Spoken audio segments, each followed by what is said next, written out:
what is up, guys? Welcome back to the SUPES channel. My name is Matt Ramos, and on this channel I am to entertain, inform, and inspire using the topic of discussion as always, which is superheroes. Today I'm here with the boy Brad R. Lambert. And Brad, last night was one of the craziest nights of our life. We went to the Black Widow world premiere, and then we got home and we watched Loki with all of you guys on our weekly watch parties. And this episode was, bro, straight up, this was the greatest episode on the Marvel Disney Plus show. 100%. I said it on the live stream, and I'm gonna say it again because so many big things went down in this episode, and we're about to dive deep and talk about all of it. So make sure to subscribe and hit that notification on my channel to get notified when these videos come out. And now, without further ado, let's dive deep into Loki episode 4.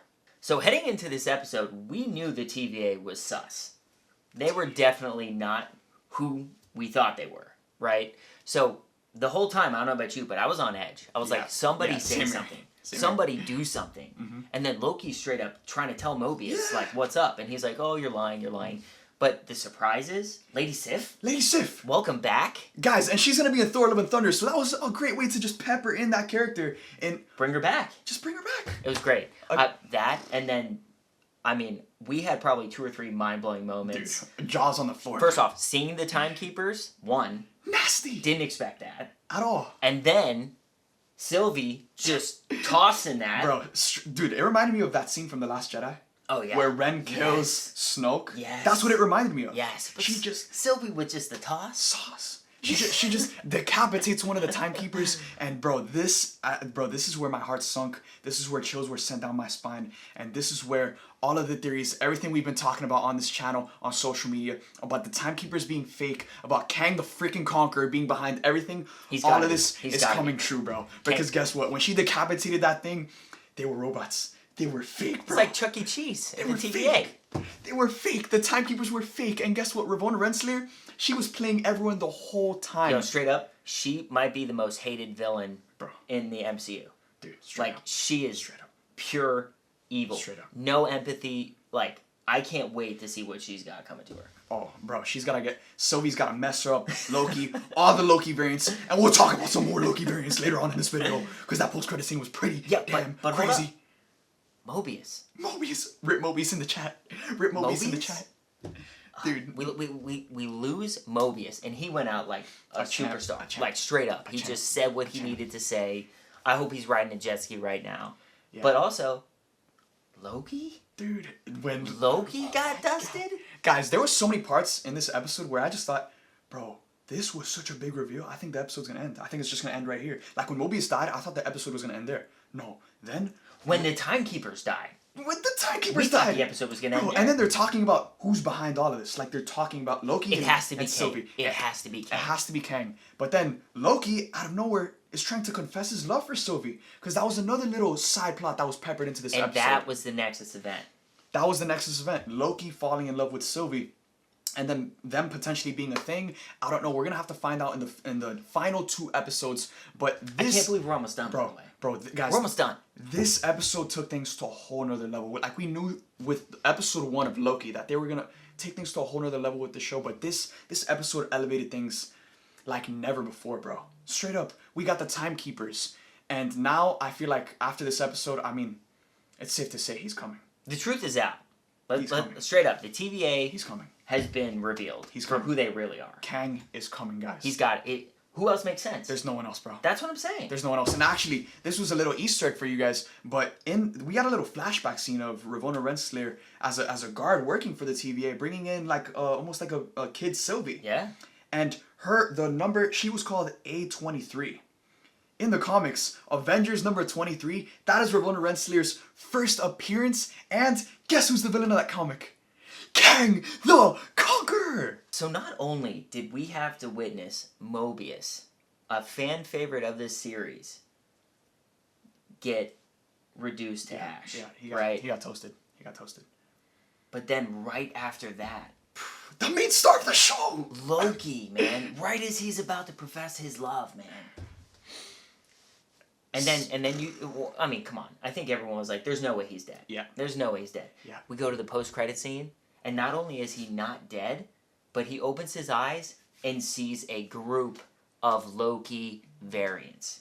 Richard E. Grant, one of Hollywood's A-list actors, he's they're dressed up as like a comic accurate Loki. And guys, this again, like I said, this takes things to a whole nother level because not only are we gonna get Kang inevitably with this episode, but now we know that there's like an army of Lokis in this alternate world. Because our assumption was that when you get toasted, or what's it called, pruned? When you get pruned, like it was automatically assumed that that person dies. They just disintegrate. But no, they get taken to this alternate world. And another thing too, in this alternate world, it looked like that was like a destroyed New York City. So does that mean that is the version of New York if Loki actually succeeded and beat the Avengers in the Battle of New York? Oh, we're gonna get so many answers in the next episode. We saw the Avengers Tower in the background. Exactly, dude. And one thing I think we will see in the next episode for sure is President Loki. That's been one of the most iconic parts of the marketing for the show is seeing Loki in his iconic like president outfit. 100%. But you mentioned Richard E. Grant, but we also had what, Kid Loki? Kid Loki, yep. And then we had like a brute Loki. Yeah, and then who kind of had like he had like a makeshift Mjolnir. And then a crocodile Loki? Guys, there's no telling with the variants. and again, I think it makes so much sense for the future of the MCU with a movie like Spider-Man No Way Home. Okay, on that note, if we're going to see all these different variants of the same character, come on. Do you guys still honestly think that we're not going to get Tobey and Andrew in No Way Home? Screw that. Screw just Tobey and Andrew.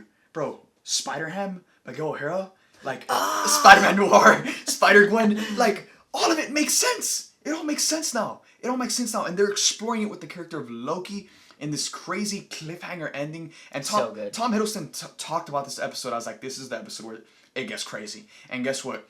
All of us had high expectations, but this episode exceeded those expectations. 100%. And now, guess what? We're all assembling. We're all rallying together for episode 5 because, guys, episode 5 is gonna be it's only gonna get even crazier because it's setting up the final episode. Yeah, I mean, look at it this way.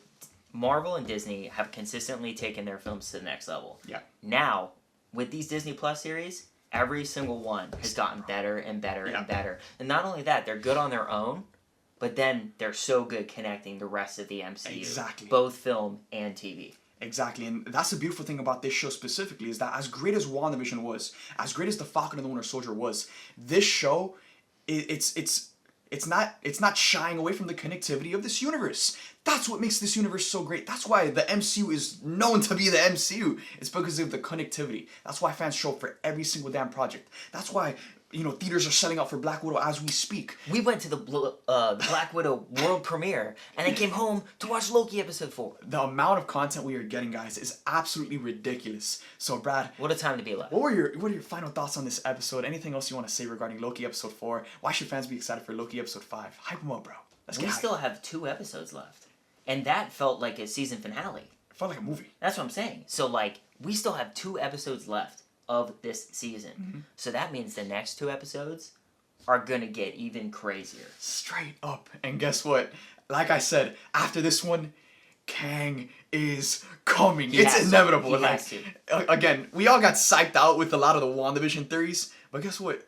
All of our theories have been coming true with Loki, straight up. And I think Kang is on the way. I think it's going to happen. Jonathan Majors is already cast. This isn't like Mephisto, who isn't cast. Also, he's on the way, bro. I was saying this for weeks now. This is a great soft launch for this character leading into Ant-Man and the Wasp: Quantumania. Exactly. And that's what the MCU did with Thanos. That's why Thanos, when he came in Infinity War, everyone's jaws dropped. Everyone, the breath left the theater. Because this was a character that they had been building and just peppering into every little MCU project along the way. Yeah. So I think they're going to do the same thing with Kang. I think we're going to see him in Loki. And I think he's the true villain behind this entire show. I agree. So with that being said, let us know in the comment section down below, what were the craziest moments that you guys enjoyed from this episode? Let us know your theories, your predictions for next episode. Let us know in the comment section down below. Also, make sure to go check out Brad's content on social media. Links are all in the description of this video, as well as the links to the rest of my social media outlets. With that being said, thank you guys for watching this video. We love you guys 3000, and we'll see you guys next time.